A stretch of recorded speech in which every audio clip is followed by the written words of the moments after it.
Alkane is a hydrocarbon. Anything we obtain by removing one hydrogen atom and replace with another atom is a derivative of the alkane. And that substance or that compound is a derivative of the word hydrocarbon. For example, imagine waking up tomorrow and discovering that everything that is made from carbon has disappeared. No food, no clothes, no fuel, no drugs, plastics or paper. Even your body would no longer exist. Why? Because carbon is the foundation of life and the backbone of millions of compounds around us. From the food we eat, to the medicine we take, to the fuel powering our cars and generators, all are connected to one extraordinary element, and that element is what? Carbon. Today, we begin the branch of chemistry that studies these compounds, their structures, properties, and what? Reaction. Welcome to organic chemistry, the chemistry of carbon and the chemistry of life. Now, what is organic chemistry? By definition, organic chemistry is defined as a branch of chemistry that studies carbon compounds, especially the hydrocarbons and their what? Derivatives. I repeat that organic chemistry is a branch of chemistry that studies carbon compounds, especially the hydrocarbons and their what? Derivatives. Now pay attention to this. We have the point we mentioned here, and the first point is that it studies what? Carbon compounds. That's the first point. But not just every carbon compound, but especially what? The what? Hydrocarbons and their what? Derivative. Hydrocarbons and their what? Derivatives. Very, very important. Now we have 2 points here. Hydrocarbon and derivative of what? Hydrocarbon. Does that make sense to you? Now, what is the meaning of the term what? Hydrocarbon. Are you with me? Now, when we have the term hydrocarbon, if you look at it, you will notice that there are two words there, or two things there. Hydro and what? Carbon. That hydro has to do with what? Hydrogen. Why the carbon here is C. So most organic compounds have this carbon and what? Hydrogen. And that organic compound that contains only hydrogen and carbon is called a what? A hydrocarbon. Does that make sense to you? Those organic compounds that contain only hydrogen and carbon is a what? A hydrocarbon. So we say carbon and what? Hydrogen. Whichever way is correct. Are you with me? Now, what are the examples here? If we have something like this, CH4, what are the elements present? We have only what? Carbon and what? Hydrogen. So is this a hydrocarbon? Yes. Does that make sense to you? Now we also have something like this, C2H6. What are the elements present? Carbon and what? Hydrogen. Is this a hydrocarbon? Yes. Look at this one, C6H6. What are the elements present? Carbon and what? Hydrogen. So this young man, CH4, is what is called methane. What is called what? Methane. Are we clear? What is called what? Methane. While this one, C2H6, is what is called what? Ethane.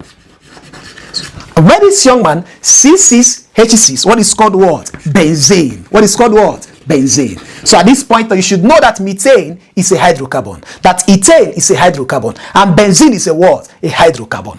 Does that make sense to you? Don't forget, the formula of methane is what? CH4. The formula of ethane is what? C2H6. The formula of benzene is what? C6H6. Is that clear? Now, which other point do we need to know? The next point we need to know is what is called the classification of what? Hydrocarbon. Exactly. So let's classify hydrocarbons so that we know other important points under it. So we have classification of what? Hydrocarbon. I want us to bear something in mind, that hydrocarbons are classified into two.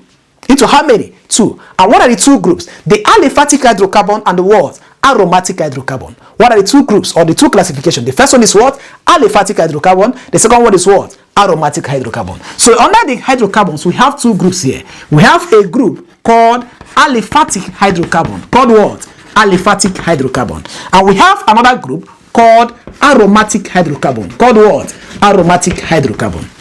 Now let's take them one after the other. What is the meaning of the term the aliphatic hydrocarbon?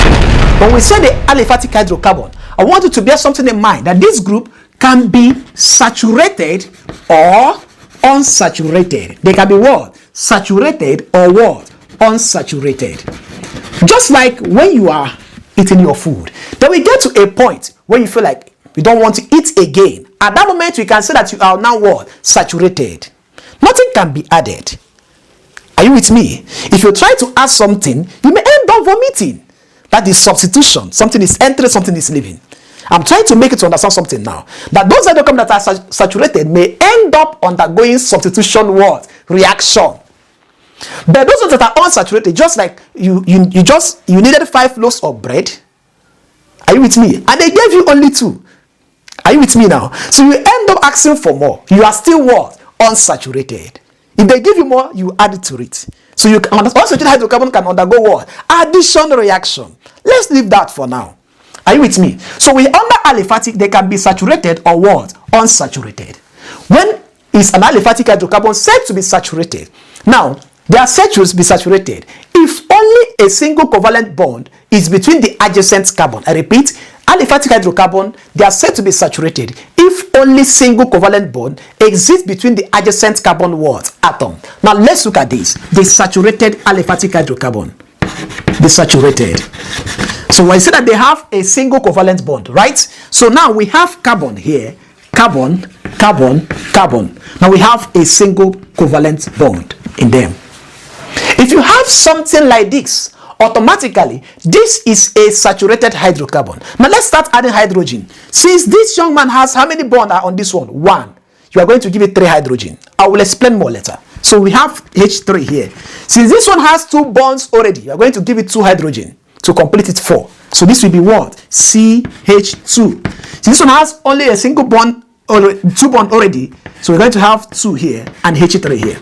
If you look at this, you will notice that it has single covalent bond across all the carbon. So this kind of compound is said to be what? Saturated. It's said to be what? Saturated. Does that make sense to you? Now, when is it said to be unsaturated? They are said to be unsaturated when there is a multiple bond between the adjacent carbon atom. I repeat, when there is a what? A multiple bond between the what? Adjacent carbon atom.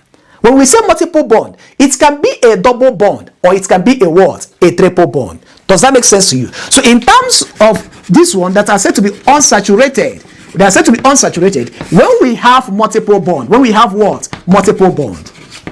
So the multiple bond can be what? Double or what? Triple. They can be what? Double or what? Triple. So we have double bond or triple bond.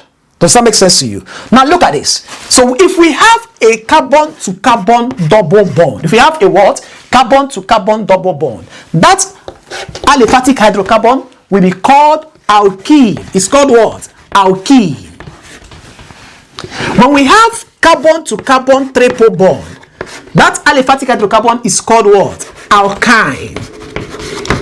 So it means that we have 2 groups under unsaturated aliphatic hydrocarbon. And what are they? Alkene and what? Alkyne. Does that make sense to you? So what are the unsaturated aliphatic hydrocarbon? Alkene and what? Alkyne. So alkene are characterized by the presence of what? Double bond. Carbon to carbon double bond. Are you with me? While alkynes are characterized by the presence of what? Carbon to carbon what? Triple bond. Does that make sense to you? So if we have this molecule now, this structure, CH3 with single bond, C, double bond, C, we have another CH3 here. Then for example, H will be here, H will be here. So this compound, is it an alkane or alkene or alkyne? It is what? Alkene, because there is presence of carbon to carbon what? Double bond. Is it a saturated hydrocarbon or unsaturated hydrocarbon? It's what? Unsaturated hydrocarbon, because there is a presence of multiple bond, which can be a double bond or a what? A triple bond. Does that make sense to you? Now if we pick this young man again, something like this, C, triple bond. Let's say H here, triple bond, we have CH2, we have CH3. Are you with me? If you look at this, we have presence of multiple bond, but which multiple bond is present here? The one present here is what? Carbon to carbon what? Triple bond. Does that make sense to you? So are we going to call it alkene or alkyne? Alkyne. Does it make sense to you? Well, are you going to group it as saturated or unsaturated? Unsaturated, because it's that presence of what? Multiple bond, which can be a double bond or a what? A triple bond. Does that make sense to you? Now we've explained the aliphatic hydrocarbon. Now let's look at the what? Aromatic hydrocarbon.